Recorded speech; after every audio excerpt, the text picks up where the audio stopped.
So hello students, how are you all. बच्चों, आज आप लोगों के साथ जो क्लास 9th के बच्चे हैं, फटाफट से एक बार सारे पॉइंट्स देख लेते हैं कि क्या क्या चेंजेस क्लास 9 के स्टूडेंट्स के लिए हुए हैं। बहुत सारी चीज़ें तुम्हारे लिए इस बार हो रही हैं यार।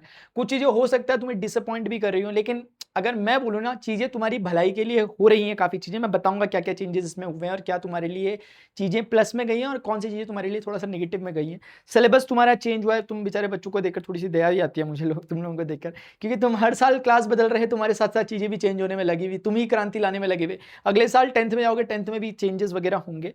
लेकिन बच्चों समझना, इस बार का जो पेपर पैटर्न बनेगा, जो सब कुछ बनेगा ना, अब वो कुल मिलाकर के मगअप करने वाला नहीं होगा। अगर तुम लोगों ने कुछ चीजें रट ली है, याद कर ली और तुम सोच रहे हो उसके भरोसे हम एग्जामिनेशन में चले जाएंगे, वही एग्जाम पैटर्न होगा। एग्जाम पैटर्न ही बदल चुका है, वो सब बताता हूं मैं तुम लोगों को, इधर ध्यान से देखो। सबसे पहले 3 लैंग्वेजेस कंपलसरी वाला जो रूल है, ये आपको अब तक पता चल चुका होगा। 2 भारतीय भाषा कंपलसरी है, आपकी एटलीस्ट 2 भारतीय भाषा होनी चाहिए और कोई तीसरी आपकी एक नेटिव लैंग्वेज होगी जो आप लोगे, इंग्लिश, जर्मन वगैरह, फ्रेंच वगैरह।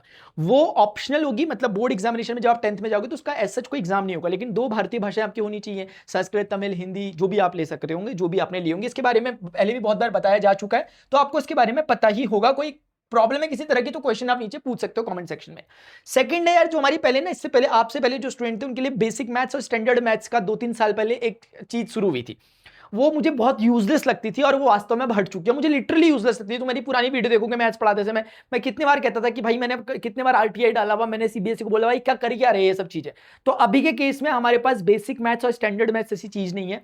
एक ही आपकी मैथ्स की बुक है, जो मैथ्स की बुक मतलब जिसके पार्ट टू है आपके 9th क्लास के लिए, तो मतलब वही बुक है जिसको सारे बच्चे दे रहे होंगे, एक तरह से कंपलसरी है वो वाली जो आप लोग पढ़ रहे हो, गणित मंजरी की मैं बात कर रहा हूं, ठीक है ना। लेकिन उसके अलावा एक एडिशनली जो ऐड की गई है बच्चों, वो है एडवांस मैथ्स और एक आपका ऐसे ही एडवांस साइंस, यानी मैथ्स एडवांस और मैथ्स साइंस। और ये दोनों के दोनों क्या है, कंपलसरी नहीं है, आर्बिट्ररी है, आप पर डिपेंड करता है। आप लेना चाहो तो लो और नहीं लेना चाहो तो ना लो। और मैंने आपको बोला था कि अगर आप लोग थोड़ा बहुत पढ़ाई से थोड़ा ठीक ठाक से वो करते हो तो आपको लेना चाहिए, क्योंकि इसमें खोने के लिए कुछ नहीं है, लेकिन कुछ कुछ चीजें आपको एक्स्ट्रा में पता चल जाएंगी जो आपको अगले क्लासेस में पढ़नी ही होती है 10th 11th में जाके।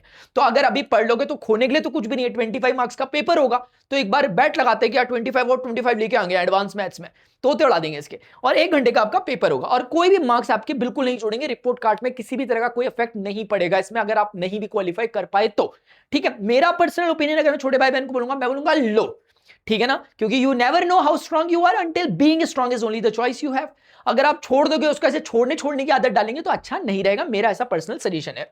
कॉम्पिटेंसी बेस्ड पैटर्न हो चुका है। पहले क्या था कि भाई 30% कॉम्पिटेंसी पेपर आएगा, 50%। अब कह रहे हैं कि पूरा क्वेश्चन का पेपर ही कॉम्पिटेंसी बेस्ड रहेगा। मतलब ये जमाना आ गया कि तुम्हारे आगे बुक भी खोल के रख देंगे तो तुम लोगों को बोलेंगे लो आप कर लो, क्वेश्चन को इस क्रिएटिविटी के साथ डेवलप किया होगा। तो कॉम्पिटेंसी बेस्ड के कुछ टाइप्स होंगे भाई, केस स्टडी बेस्ड क्वेश्चंस आएंगे, अभी पिछले भी आते थे आपके थोड़े बहुत कॉम्पिटेंसी बेस्ड क्वेश्चन ऐड हो ही चुका था, बट अब पूरा पेपर इन सेगमेंट्स में डिवाइडेड होगा। कॉम्पिटेंसी बेस्ड क्वेश्चन में केस बेस्ड क्वेश्चंस हो सकते हैं, सोर्स बेस्ड क्वेश्चंस हो सकते हैं, असर्शन रीजनिंग बेस्ड क्वेश्चंस हो सकते हैं और रियल लाइफ बेस्ड क्वेश्चंस हो सकते हैं। तो कुल मिलाकर के एप्लीकेशन बेस्ड क्वेश्चंस आ रहे हैं, जो भी आपने कॉन्सेप्ट्स पढ़े हुए हैं उनके ऊपर। अब बच्चों ऐसे ही है ओपन बुक एग्जाम, ये अभी बात चल रही है, कोई ऐसा खास निकल के नहीं आ गया rule, but open book exam का मतलब है कि बुक आपके हाथ में दे दी जाएगी, बोलेंगे एग्जाम दे दो। लेकिन अभी ये इंटरनल एग्जामिनेशन के लिए, जो आपके इंटरनल असेसमेंट्स वगैरह होते हैं 20 मार्क्स वाले, उसके लिए आपको बुक दे देंगे टीचर, मतलब आपको बोलेंगे बुक खोल सकते हो, एप्लीकेशन लगाओ, उसी बुक में सारे क्वेश्चन फॉर्मूला सब कुछ लिखे रहेंगे, बट क्वेश्चन इस तरीके से होगा कि आपको खुद प्रोसेस करना होगा क्वेश्चन। तो इस तरह की बात चल रही है कि ये हो सकता है, और मुझे बताना कि आप इसके फेवर में हो या फिर नहीं हो। और बच्चों एक बात बताता हूं, लगता है इजी की बुक ओपन बेस्ड इजी होगा, यही कंपैरेटिवली टफर हो जाता है उन बच्चों के लिए जो पढ़ाई नहीं कर रहे होते हैं, क्योंकि यहां पे फुल आपको एप्लीकेशन बेस्ड काम करना होता है। अगर आपने मान लिया ओपन बुक नहीं हो रहा था, वैसा एग्जाम होता तो चलो कुछ भी थोड़ा बहुत याद करके आगे घर से लिख सकते हो, लेकिन यहां टोटली आपको प्रोसेसिंग करनी पड़ती है, सिंथेसाइज करना पड़ता है अपना आंसर। अभी उसके बाद है न्यू सब्जेक्ट को कुछ ऐड किया गया, जो कि एज सच जिनका एग्जामिनेशन नहीं होगा, बट आपको एज अ पोर्टफोलियो आपको रखने हैं, ये पढ़ने हैं। जैसे इंडिविजुअल्स इन सोसाइटी एक चैप्टर होगा, और वोकेशनल एजुकेशन एंड एआई, यानी कि जो आपका आर्टिफिशियल इंटेलिजेंस है उसके बेसिक्स वगैरह, ताकि आप थोड़ा सा उसके साथ फैमिलियरिटी क्रिएट करो, आगे के लिए प्रिपेयर हो जाओ, इसके लिए दे रखा है। उसके बाद ये जो चीज है, ना केवल आपकी बुक में, ना केवल आपके एग्जाम पैटर्न में, क्वेश्चन पेपर में चेंजेस किए गए, बल्कि रिपोर्ट कार्ड जब आपका आएगा उसका भी नाम बदल दिया गया, उसको देखने का नजरिया भी बदल दिया गया है। सीबीएसई ने ऐसा कुछ किया है, इन्होंने इसे होलिस्टिक प्रोग्रेस कार्ड का है। अब ये सिर्फ आपका प्रोग्रेस कार्ड या सिर्फ रिजल्ट नहीं रह गया, होलिस्टिक प्रोग्रेस कार्ड है। इस सेंस में, क्योंकि इसमें एक तो आपका सेल्फ असेसमेंट आप खुद कर पाओगे आपके मार्क्स वगैरह के हिसाब से जो भी करना होगा। दूसरा इसका एक पार्ट ये भी है जो पीयर असेसमेंट होता है, आपके साथ वाले जो ग्रुप डिस्कशंस आपके साथ के दोस्तों के साथ होंगे, उनके फीडबैक्स भी मायने रखेंगे। कहीं ना कहीं आपकी क्लास में आपका फीडबैक कैसा कैसा चल रहा है, तो आप अपने दोस्त को और आपका दोस्त आपको फीडबैक वगैरह दे सकते हैं, वो आपके रिजल्ट में दिखाई देंगे। इसीलिए इसका नाम होलिस्टिक रखा गया कि हर डायमेंशंस को कवर किया जा रहा है, सिर्फ ये नहीं कि भाई एक पर्टिकुलर चीज में अच्छा है कि नहीं है। दूसरा आपका आपका इमोशनल कोशेंट भी देखेंगे, ना केवल आपका देख रहे हैं कि भाई इंटेलिजेंट कोशेंट कितना है इसका, तुम्हारा इमोशनल कोशेंट देखने के लिए भी एक तरीके का ईआई रखा गया है, यानी कि इमोशनल इंटेलिजेंस देखने के लिए भी एक पैरामीटर सेट किया गया होगा। और एक फाइनली तुम्हारी क्रिएटिव स्किल्स कैसे हैं, क्या तुम क्रिएटिविटी कितनी डेवलप कर पा रहे हो, वो वाली चीज भी तुम्हारे इस होलिस्टिक प्रोग्रेस कार्ड में मेंशन की जाएगी। तो ये इनका मोटिव है यार। और कोई भी चीजें बच्चों जो होती है शुरुआत में धीरे धीरे, मतलब मैं गलत नहीं कहूंगा, देखो तुम्हारे साथ कुछ चीजें हो रही हैं और ऐसा ही होता है जब भी ट्रांजिशन आता है, तो जो शुरुआती लाइन में लोग रहते हैं उनको थोड़े बहुत तो उसके प्रोस कॉन्स झेलने पड़ते ही हैं।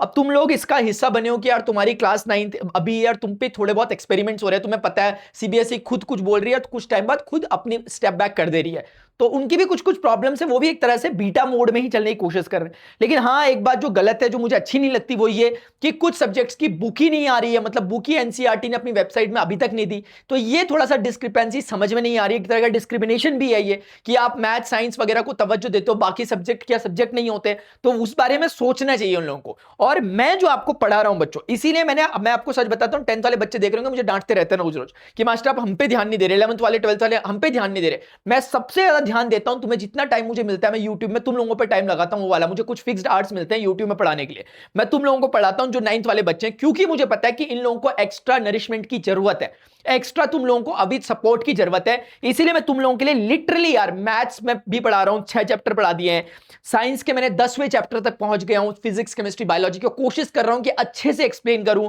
उसके नोट्स तुम्हें टेलीग्राम में प्रोवाइड करूं, और ये सारी चीजें फ्री ऑफ कॉस्ट ही कर रहा हूं, ताकि तुम लोगों को ऐसा ना लगे कि यार ये चीजें हम कैसे कैसे कवर करें। जो बच्चे ऑलरेडी पढ़ रहे हैं प्लीज आप नीचे अपने कमेंट सेक्शन में अपने फीडबैक्स देना, जो बच्चे मुझसे पढ़ते हुए आ रहे हैं, ताकि जो नए बच्चे हैं उन्हें भी एटलीस्ट पता चले कि यार क्या कैसे क्या क्या होता है, क्योंकि मैं देखता हूं बच्चे बहुत परेशान चल रहे हैं। तो इसीलिए 9th क्लास वाले बच्चों के लिए मैंने जिम्मा उठा रखा है, तो अब उसमें आपके सपोर्ट की भी रिक्वायरमेंट होती है। वीडियो अगर आपको सही लगते हैं, जो पढ़ाई वाले एकेडमिक वाले, उन्हें भी लाइक किया करो, एटलीस्ट हाइप का ऑप्शन आता है, हाइप दे सकते हो, शेयर कर सकते हो अपने फ्रेंड्स के साथ। और जो भी बच्चे रेगुलरली पढ़ रहे हैं और जिनको ये सारे के सारी चीजें पता चल चुकी है, किसी में भी डाउट है नीचे कमेंट सेक्शन में पूछ सकते हो, किसी भी चीज का मतलब, कौन से पॉइंट का क्या मतलब है, ठीक है ना। और मिलते हैं अपने सेशन में, मुझे बताओ कौन से चैप्टर में, कौन से सब्जेक्ट में तुम्हें प्रॉब्लम हो रही है। ऑलरेडी हमने बहुत कुछ कवर कर दिया, बट स्टिल मैं मानता हूं कि कुछ तो प्रॉब्लम तुम्हें कहीं ना कहीं अगर हो रही होगी, तो निश्चिंत होकर के मुझे बता सकते हो, एज अ बिग ब्रदर तुम मुझे बता सकते हो, ठीक है। अभी के लिए बच्चों इतना ही, मिलते हैं नेक्स्ट सेशन में, good bye, see you, take care, Jai Hind, bye bye, love you all.